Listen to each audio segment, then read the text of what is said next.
తల్లిదండ్రులు కావాలని మీ కలను సాకారం చేసుకోండి. ఓఎస్ఎస్ ఫర్టిలిటీ వారి తక్కువ ధర సంతానోత్పత్తి చికిత్సతో అపాయింట్మెంట్స్ కొరకు కాల్ చేయండి 7825893604.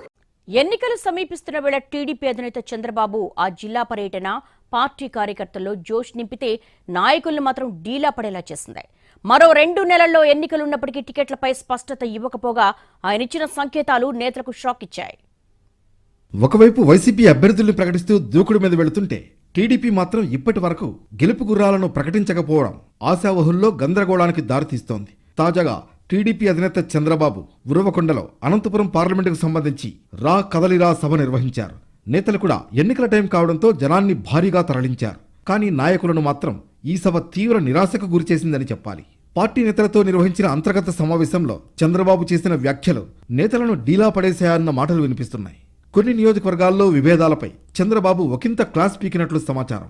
టికెట్ల సంగతిపై ఎలాంటి స్పష్టత ఇవ్వకపోగా పార్టీలో సీనియర్లు జూనియర్లు అన్న తేడాలేమీ ఉండవని తేల్చేశారు. సర్వే రిపోర్ట్ల ఆధారంగానే టికెట్లు ఉంటాయని నిర్మోహమాటంగా చెప్పేశారు. అంతేకాకుండా సీనియర్లు త్యాగాలు చేసే టైం వచ్చిందంటూ చంద్రబాబు వ్యాఖ్యానించడం కొందరిని అయోమయంలో పడేసింది.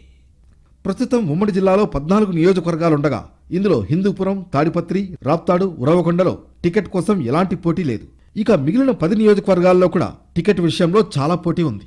ఒక్కచోట 3-4 నాయకులు కూడా టికెట్ ఆశిస్తున్నారు. ఇలాంటి పరిస్థితుల్లో అటు పార్టీ కార్యక్రమాలను ముందుకు తీసుకువెళ్లడంలో ఎవరికి వారే అన్నట్లుగా వ్యవహరిస్తున్నారు. సింగనమల నియోజకవర్గంలోనైతే అసలు ఇన్ఛార్జ్ లేరంటూ ఇటీవల రాయలసీమ కోఆర్డినేటర్ బీద రవిచంద్ర యాదవ్ చేసిన కామెంట్స్ మరింత కాక పుట్టించాయి. పార్టీలో సీనియర్లు జూనియర్లు అన్న తేడా లేదు అంటే సీనియర్లకు టికెట్ ఇవ్వరనే సంకేతం ఇచ్చారా అనే డౌట్స్ చెలరేగుతున్నాయని క్యాడర్ మాట్లాడుకుంటున్నారు.